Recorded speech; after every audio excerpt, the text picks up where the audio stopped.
Pangulong Ferdinand Marcos Jr. ang ceremonial turnover and awarding to beneficiaries and stakeholders ng pabahay sa ilalim pa rin ng expanded pambansang pabahay para sa Pilipino sa megawide precast plant sa Taytay, Rizal. Ayon sa Pangulo, umabot na sa 423,000 ang pabahay na naitayo at napondohan ng pamahalaan simula Hulyo ng taong 2022 hanggang Enero sa taong kasalukuyan. At ito ay sa ilalim ng Expanded Pambansang Pabahay para sa Pilipino Program. Mas lalong naging makabuluhan ang selebrasyong ito dahil sa pag-award natin sa ating mga benepisyaryo ng pabahay mula sa iba't ibang housing modality sa ilalim ng Expanded Pambansang Pabahay para sa Pilipino Program o yung 4PH. Natunghayan natin ang pagkakaloob ng mga symbolic key para sa mga benepisyaryo ng vertical at horizontal housing. Nagbibigay din tayo ng Certificate of Lot Award at cheque na magagamit ng mga pamilya para sa land at site development sa ilalim ng Enhanced Community Mortgage Program o yung tinatawag na ECMP. Iginawad naman natin ang Certificate of Entitlement para sa mga benepisyaryo ng Presidential Proclamation na dekada-dekada nang inaantay ang araw na ito. Sila po ang mga kinatawan ng mga pamilyang natulungan natin na makamit ang pangarap na panatag sa lupang tinitirahan at bagong pag-asa sa bagong tahanan. Naway alagaan ninyo ang inyong mga bahay at punan nito ng maraming magagandang alala kasama ng inyong mga mahal sa buhay. Ang mga tagumpay na ito ay bahagi ng ating masinsinang pagpapatupad ng programa ng pabahay. Mula Hulyo ng 2022 hanggang Enero ng 2026, tayo ay nagkagawa at nakapag-finance na higit 423,000 housing unit. Malayo na ang ating narating. Ngunit patuloy pa rin tayong nagsisikap upang maabot ang ating target na bahay sa mga susunod pa na taon.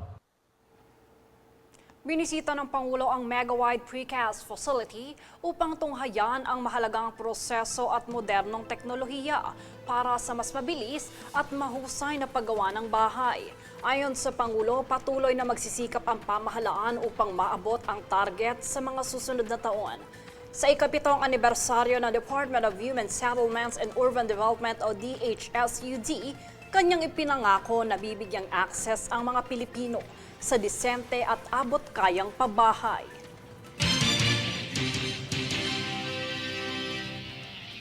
Sa ibang balita, kwenestyon ni Caloocan 2nd District Representative Edgar Egay Erice ang desisyon ng Senate Blue Ribbon Committee na huwag imbestigahan ang umano'y palitan ng text message ni na Pangulong Ferdinand Bongbong Marcos Jr. at dating PLLO Chief Undersecretary Adrian Bersamin kaugnay ng sinasabing kickback sa flood control projects. Ang balita tunghayan dito. Nauna nang sinabi ni Senate President Pro Tempore Panfilo Ping Lacson na siyang namumuno sa Blue Ribbon Committee na wala sa opisyal na records ng komite ang umano'y text message ni na Pangulong Ferdinand Bongbong Marcos Jr. at may tuturing umano itong hearsay.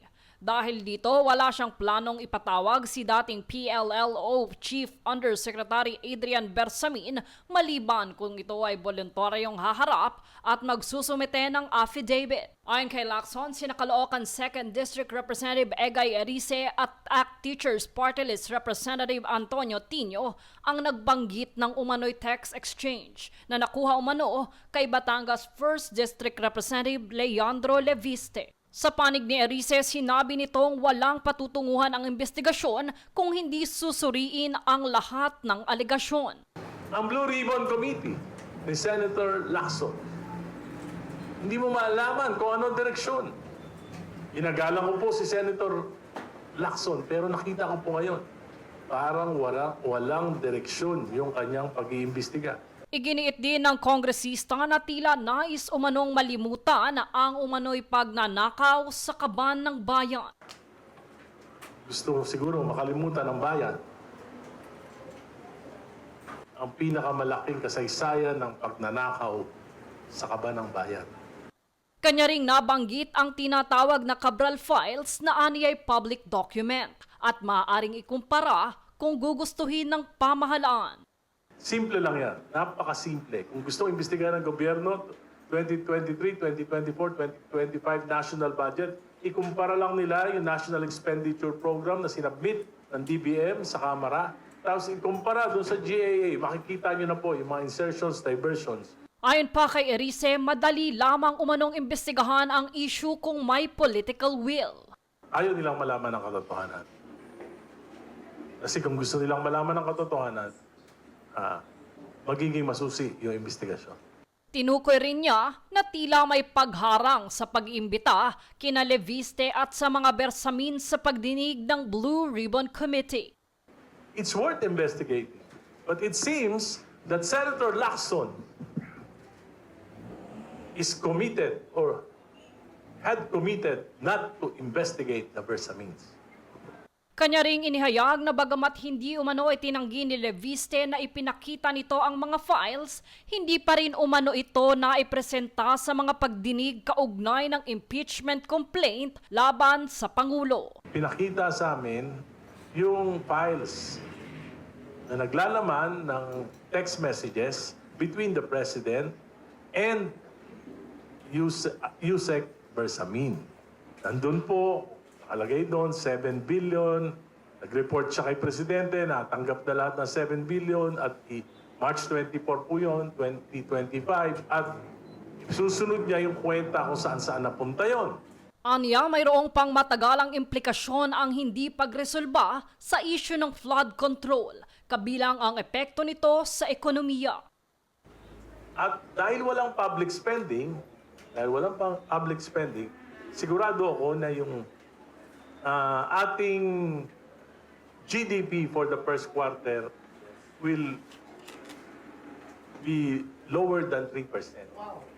Lower than 3%. Sa kabila nito, naniniwala pa rin ang mambabatas na kinakailangan ng mas malawak na suporta mula sa civil society upang mailabas ang buong katotohanan. Kung ano yung tingin natin na role natin bilang isang mamamayang Pilipino, whether you are a public official, whether you are in the media, whether you are an ordinary citizen, palagay ko dapat meron tayong discernment kung ano yung dapat natin gawin. Dagdag pa niya, kung nais talagang mapatunayan na walang kinalaman ang Pangulo sa issue, dapat umanong ituloy ang investigasyon. Jade Buhoy, nag-uulat para sa Golden Nation Network. Samantala, 3 bangkay ang na-recover ng mga technical diver ng Philippine Coast Guard o PCG sa karagatan ng Basilan nitong linggo kaugnay ng paglubog ng MV Tricia Kirsten 3. Sa pinakahuling tala, umabot na sa 57 ang labi. 293 ang nakaligtas at 22 pa ang nawawala ayon sa pinagsama-samang beripikasyon ng PCG, PNP, SOCO at lokal na pamahalaan. Patuloy ang search and rescue operation habang nakikipag-ugnayan ang mga otoridad sa mga pamilya ng mga biktima. Sa parehong ahensya, tiniyak naman ng Philippine Coast Guard o PCG ang ligtas na pagdating sa Maynila ng 3 mangingisda na sakay ng motorbangka MJ2 matapos silang matagpuan na palutang-lutang sa karagatan. Isinagawa ang search and rescue matapos hindi maibalik ang bangka mula sa pangingisda sa Batangas at natagpuan ito 103 nautical miles mula sa Cabra Island, Occidental Mindoro. Ipinabatid ng PCG na patuloy ang kanilang pagbabantay sa karagatan upang maprotektahan ang buhay ng mga mangingisda at iba pang maritime stakeholders.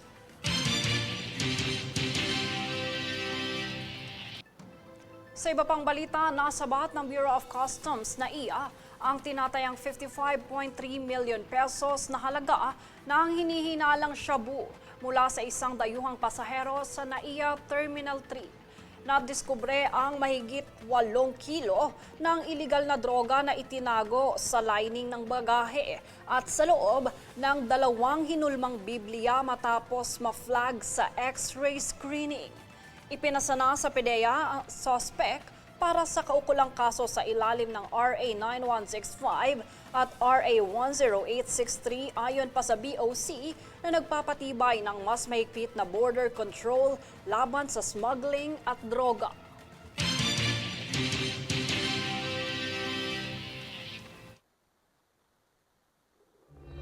World News alas 8.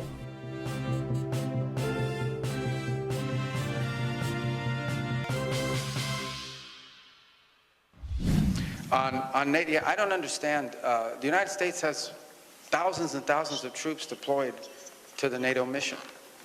And we've made very clear, I think it was made very clear at the summit just a few days ago at the meeting of the defense minister level, we're not leaving NATO, we're not leaving, I mean, we may move a couple thousand troops from one country to another, but this has always been the case, this has always happened.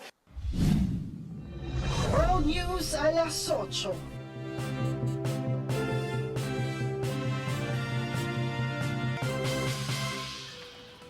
At narito ang recap ng mga nagbabagang balita ngayon. Sa ulo ng mga balita, 423,000 housing units na ipatayo at napondohan ng pamahalaan. Seguridad sa pagdiriwang ng Chinese New Year, pinaigting ng PNP. 5 araw ng wellness leave para sa DepEd employees, inaprubahan na. Investigasyon sa mga sangkot sa flood control, panawagan ni Congressman Egay Erice. Karagdagang labi sa paglubog sa Basilan, na-recover ng PCG. Higit sa 55 million pesos na shabu na siniksik sa Bible, timbog. Pagsasara ng ilang mga kalsada sa Maynila sa Chinese New Year, asahan. Patas at pantay na balita, komprehensibong ulat para sa pulso ng masa. Ito ang News Force.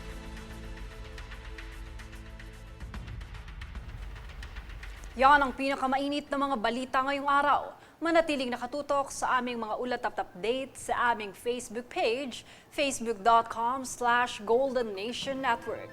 At mag-subscribe sa aming YouTube account, youtube.com/@Golden Nation Network. Ako si Jade Buhoy at ito ang News Force.